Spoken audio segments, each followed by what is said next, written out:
In today's world it takes more than just being anonymous to keep your privacy. Cameras are everywhere. You are being recorded, tracked, your every action followed. Your name doesn't matter. You wear your ID, your face is you, and everything you do. There is no avoiding it. There is no stopping it. It's time for a disturbance, a disruption, solution. With this mask you can be anybody, be whatever you want, whoever you want. Edward Snowden, Iron Man, or even Donald Trump. This mask is a concept, an idea, a starting point. A way to take back your privacy, your control. Let's go.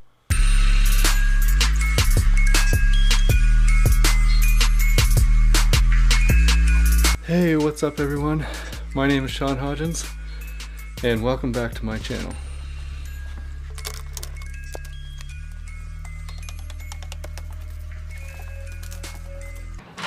I feel like I've been down in that basement for weeks. 37 weeks, 5 days, 4 hours, 28 minutes, and 12 seconds.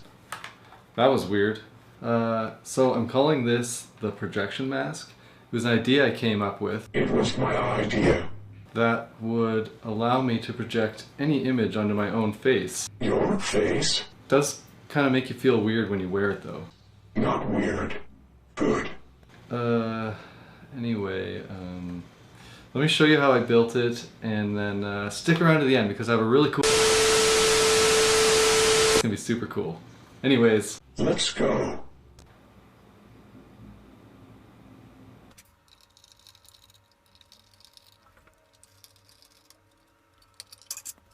There's a Raspberry Pi Zero in here, a little adapter circuit board from the Pi Zero to the Pico projector, which is this right here, and a small fan because I didn't know how much heat this would produce. Doesn't really need it. The face is a modified Thingiverse file. It's a remake of Kongorilla. A bunch of people have remade it, so I think I downloaded it from someone who remade it. I changed it so that there's mounting holes here and on the chin, so that was easier to make the projector more aligned.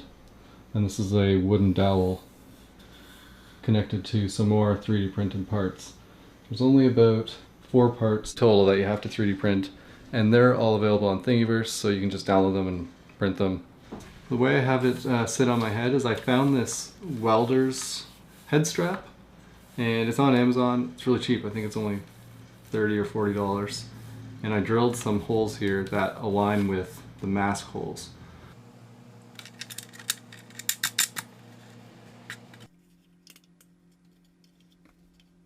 To hold the mask on, I use these threaded, I can't remember what they're called, but there's a link for them somewhere. But see, they hold it on here, and then they don't stab you in the head on the other side. And interesting enough is that this mask will actually bend back a little bit when you're wearing it. Now there's some supports in the bottom mount that stop it from doing this, but this is actually compensated in the video, and it's slightly off when it's just sitting here on the test bench. So any slight misalignment makes everything kind of go out of whack because of the way that it projects on. For power, I have one of these Anker, I think it's 10,000 milliamp hour battery packs, and then a USB to 5.5 millimeter by 2.1 millimeter barrel jack, right angle. So this is just zip tied underneath, and then I put the battery pack down my collar, and then it just kind of hangs there. This has been running for about an hour, and there's been no drain on the battery, which is crazy. So I would guess that you're gonna get a couple of hours out of this, which is perfect for going to a Halloween party or something. I designed a custom circuit board because the Pico projector is actually designed for the BeagleBone pinout, and the Raspberry Pi pinout is obviously much different. So all this does is adapt the lines from the Raspberry Pi to the BeagleBone. So really all you need is 2 sets of headers, and headers for the Pi Zero if you want. I did also put some circuitry to make sure the Pi is getting the correct voltage, but I didn't actually use it in this project.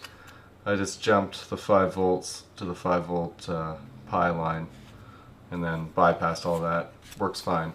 The other thing is that there is circuitry to control the fan, so there's just a MOSFET and a resistor and then a fan header, so you can actually control the fan properly.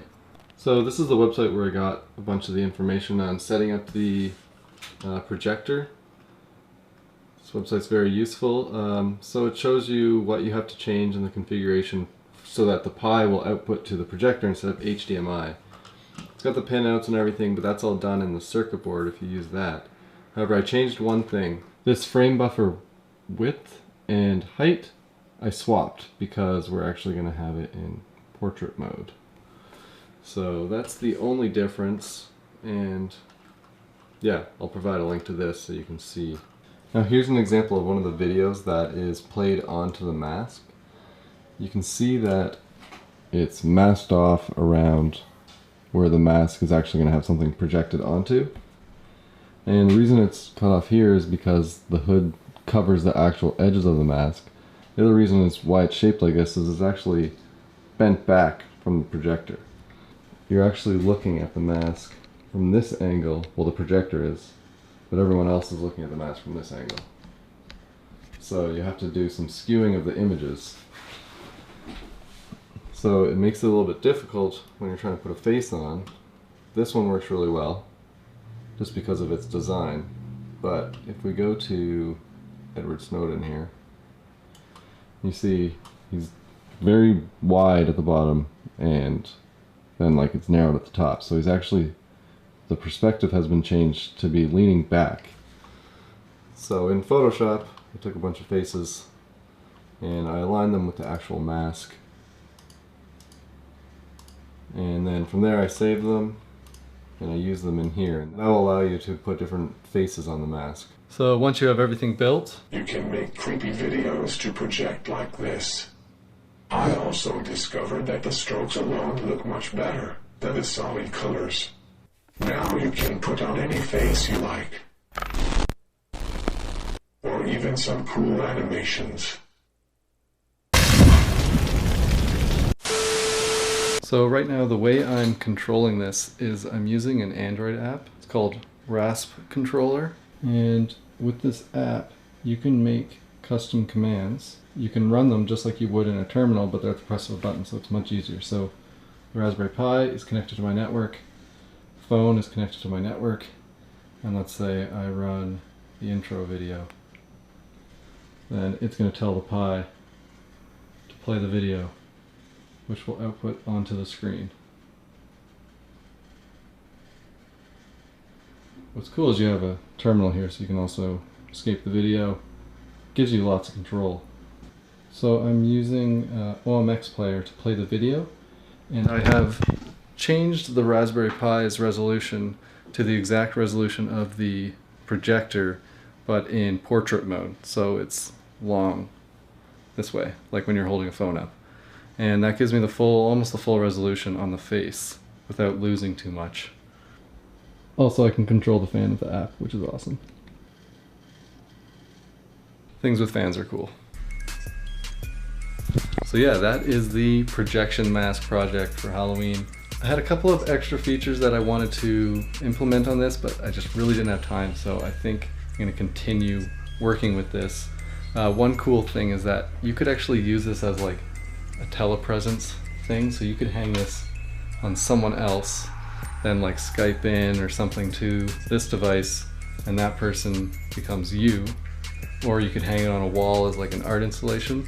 Another thing is I wanted to put the Raspberry Pi camera here and then have a button that would take a picture of someone you're looking at and then steal their face, put it on your face. That's kind of creepy.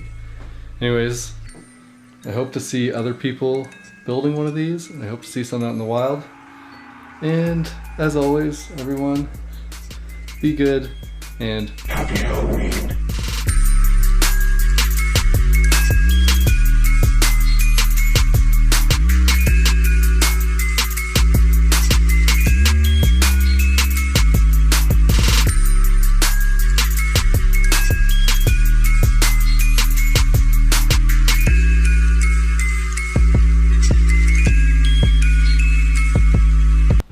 One last thing real quick. I'm doing a real life treasure hunt. If you go to 13thkey.com, it's with this mask. It inspired a whole bunch of things. There's some puzzles you have to solve, and there's a real 14-karat key, golden key, that you can find in real life. So go check it out.